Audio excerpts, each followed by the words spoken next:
न झूठ बोलेंगे, न दारू मुर्गा खिलाएंगे, न जबरदस्ती ठग कर आपसे वोट लेंगे।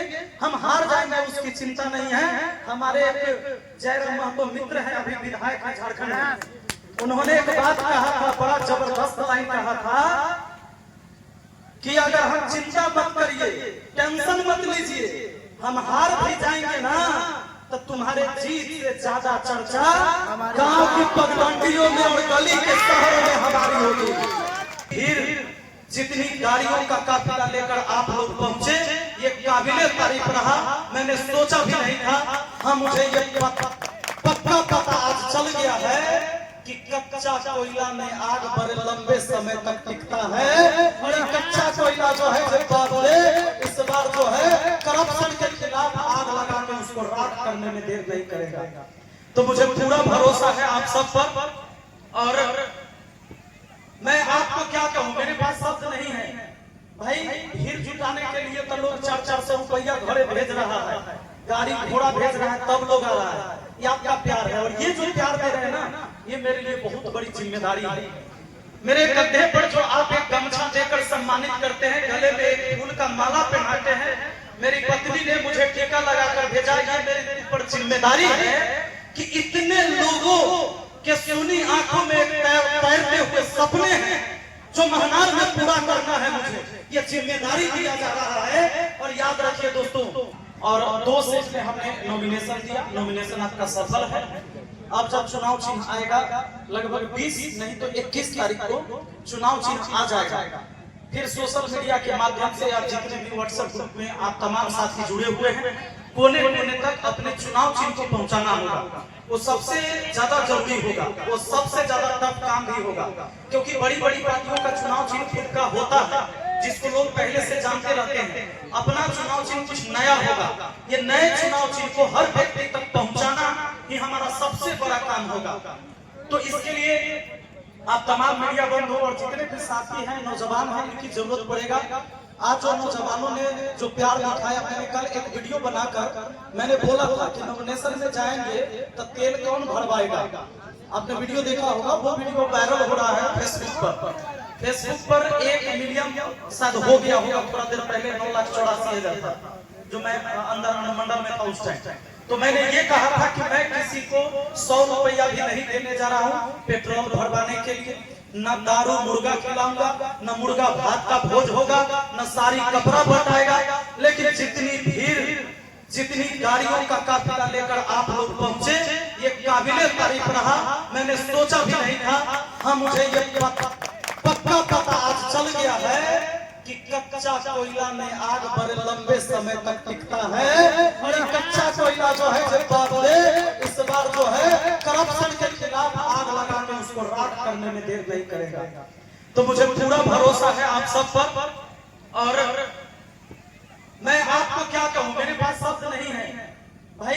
भीड़ जुटाने के लिए तो लोग 400-400 रुपया घरे भेज रहा है, गाड़ी घोड़ा भेज रहा है, तब लोग आ रहा है। ये आपका प्यार है, और ये जो प्यार दे रहे हैं ना, ये मेरे लिए बहुत बड़ी जिम्मेदारी है। मेरे कंधे पर जो आप एक गमछा देकर सम्मानित करते हैं, गले में एक फूल का माला पहनाते हैं, मेरी पत्नी ने मुझे टीका लगाकर भेजा। ये मेरे ऊपर जिम्मेदारी है कि इतने लोगों के सुनी आंखों में तैरते हुए सपने हैं जो महनार में पूरा करना है। मुझे ये जिम्मेदारी दिया जा रहा है। और याद रखिए दोस्तों, लड़ाई तो हम ऐसे लड़ेंगे, न झूठ बोलेंगे, न दारू मुर्गा खिलाएंगे, न जबरदस्ती ठग कर आपसे वोट लेंगे। हम हार जाएंगे उसकी चिंता नहीं है।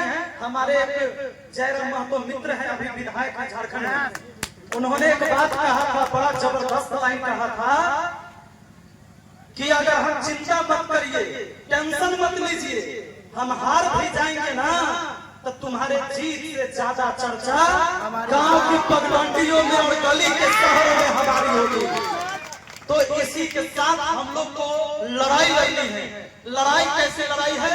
विचारधारा की लड़ाई है। मेरे साथ वो लोग आएंगे जिनकी विचारधारा हमसे मिल रहा है, जिनको समाज में क्रांति पैदा करना है। आज हमारे यहाँ सरकारी स्कूल में बच्चे पढ़ते हैं, गांव के बच्चे, और शहर में जो बड़े अधिकारी नेता मंत्री संतरी के बच्चे पढ़ते हैं, उस CBSE बोर्ड में पढ़ते हैं। उनके बच्चों के लिए NCERT एनसीईआरटी सिलेबस है, हमारा बच्चा सबके लिए बिहार बोर्ड वाला है। ये व्यवस्था चेंज करना हम चाहते हैं कि वन नेशन है तो वन एजुकेशन होना चाहिए। जब तक समान शिक्षा नहीं मिलेगा हमको समान मौका कभी मिल ही नहीं सकता। हमारे देश में शिक्षा को सबसे पीछे रखा गया है। साथियों 2014 से अभी तक का आंकड़ा है 90,000 स्कूल सरकारी स्कूल को मर्ज किया गया या बंद किया गया पूरे देश में। मैं पूछना चाहता हूं कि अगर देश की आबादी बढ़ते जा रही है, अपने देश की आबादी चाइना को पीछे छोड़ दिया, हम 1 नंबर पर है, दुनिया के सबसे ज्यादा आबादी वाला देश है, और फिर भी सरकार को स्कूल बंद करने की नौबत आ गई, तो ये फेल्योर शिक्षा सिस्टम है, ये फेल्योर एजुकेशन सिस्टम है। ऐसे सिस्टम को सुधारने के लिए हर घर से भगत सिंह को पैदा होना होगा। अगर आज अपने घर से भगत सिंह पैदा नहीं करिएगा तो आने वाला पीढ़ी भी आपसे सवाल करेगा कि जब यह देश लूट रहा था तो आप क्या कर रहे थे? तब तो आप जवान थे। क्या उस समय अपने जो बुजुर्ग गार्जियन थे उनको दोष देने के लिए आप जवानी लेकर घूम रहे थे?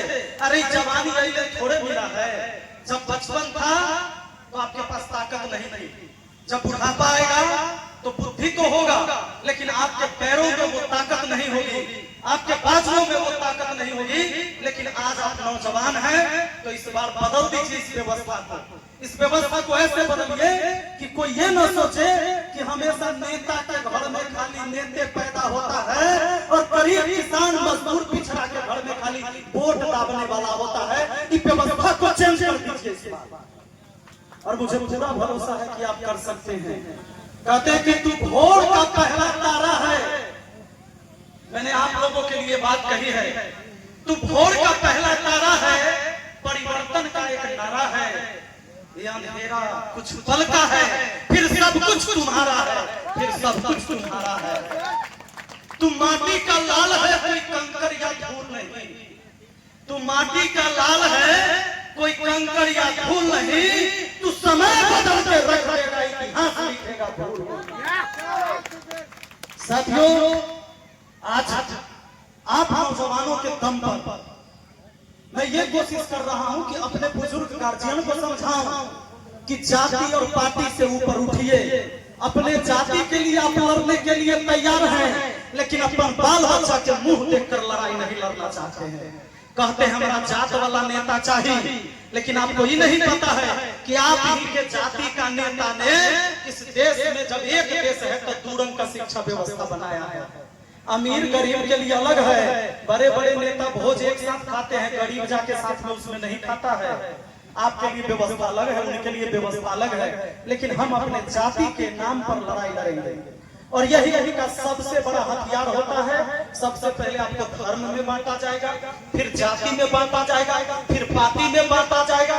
और ये बंटवारा करेंगे क्योंकि उनका बाल बच्चा अगर अनपढ़ निकम्मा चोर गुंडा मवाली माफिया भी होगा तब भी वो आपका नेता बनेगा और आपके ऊपर राज करने के लिए नेता बनता है, सेवा के लिए नहीं।